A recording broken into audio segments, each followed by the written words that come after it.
j'essaye en fait de travailler depuis mes tout débuts cinématographiques sur les politiques migratoires européennes. J'essaie de comprendre un peu comment fonctionnent ces politiques. Euh, Mon idée, c'est d'essayer de comprendre comment ça fonctionne euh, en allant sur le terrain, en différents endroits d'Europe, de façon à voir comment ces politiques s'appliquent, quels sont les dispositifs chargés de les appliquer, les acteurs qui les portent,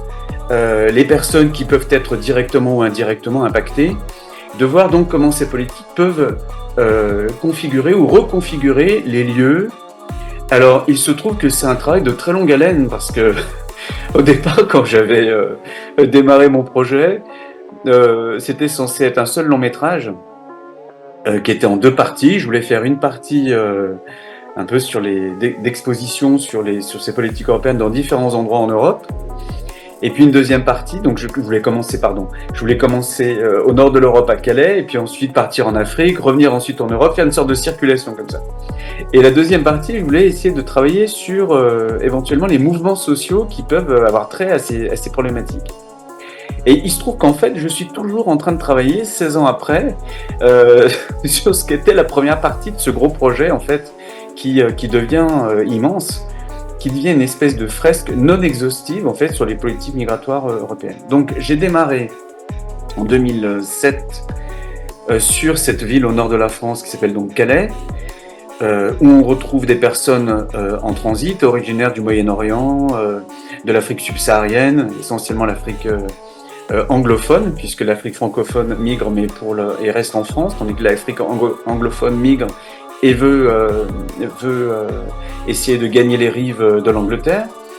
J'ai donc fait 2 longs métrages là-bas, et ensuite j'ai voulu poursuivre mon travail sur les politiques migratoires, avec un angle d'attaque qui était ce qu'on appelle massivement l'externalisation des politiques migratoires, c'est-à-dire comment certains pays européens peuvent passer des accords avec des pays tiers pour gérer les flux migratoires en amont. Donc par exemple, l'Espagne passe des accords avec le Maroc, l'Italie avec la Libye, etc. Donc là, moi, j'ai voulu travailler sur une ville très intéressante qui s'appelle Melilla, qui, avec sa sœur, entre guillemets, sa sœur jumelle Ceuta, sont des villes qui sont à la fois des enclaves espagnoles en territoire marocain, sont les dernières colonies espagnoles en territoire marocain, mais sont aussi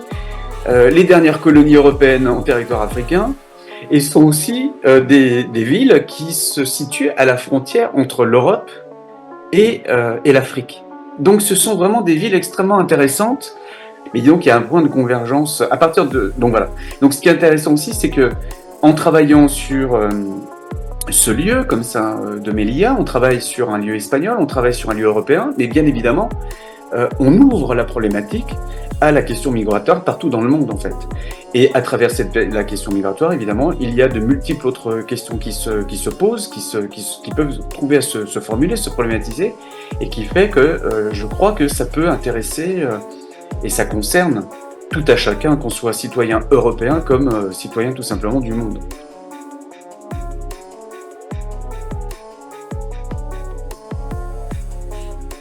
Ce qui m'intéresse énormément moi, dans le cinéma, c'est cette idée de trouver un outil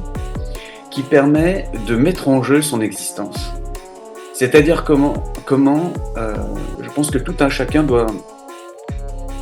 pour peut-être tout simplement pour exister, en fait, pour exercer son métier de vivre, pour paraphraser Pavese,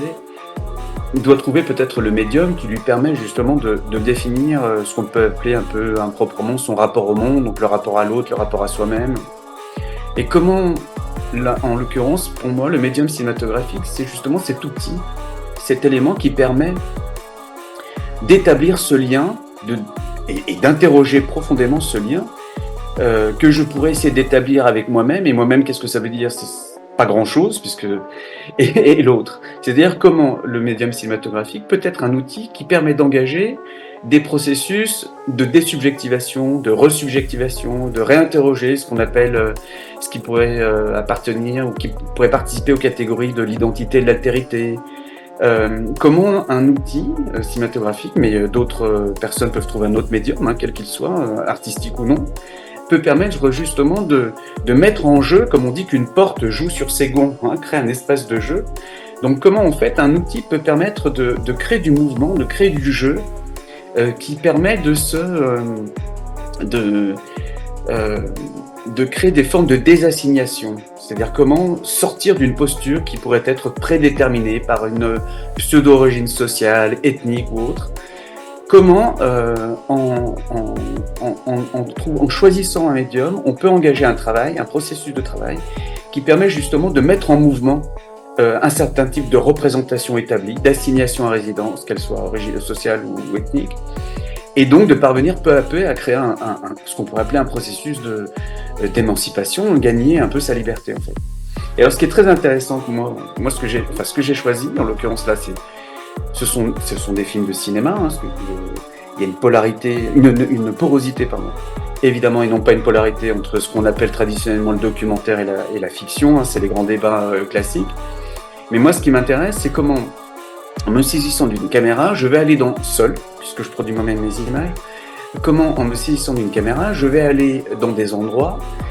que je ne connais pas, qui sont vraiment des terrains incognita, allant en Espagne, comme en allant, là en l'occurrence, Amélia, je vais là-bas sans connaître véritablement la ville, sans connaître le langage, je parle toujours pas espagnol, sans connaître l'arabe, je ne parle pas arabe, je vais rencontrer des personnes qui parlent arabe très peu espagnol, très peu français, même pas du tout, donc c'est une espèce de confrontation totale avec des formes d'inconnus, et qui permettent justement de remettre en jeu,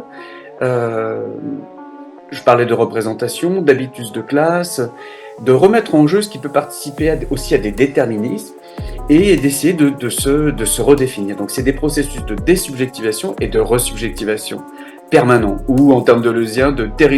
déterritorialisation et reterritorialisation permanent. Et c'est ce que le cinéma permet. Alors ce qui est intéressant, donc partant là-bas, d'une certaine façon,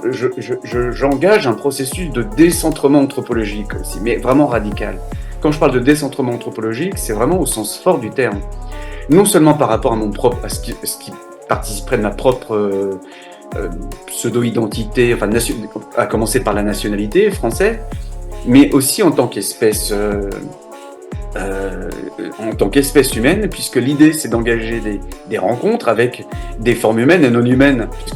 Et donc l'idée c'est de découvrir ces politiques-là avec elles. Donc je ne vais pas faire un film sur elles, je vais faire un film sur l'externalisation des politiques, hein, c'est ça le truc, mais avec ces personnes-là.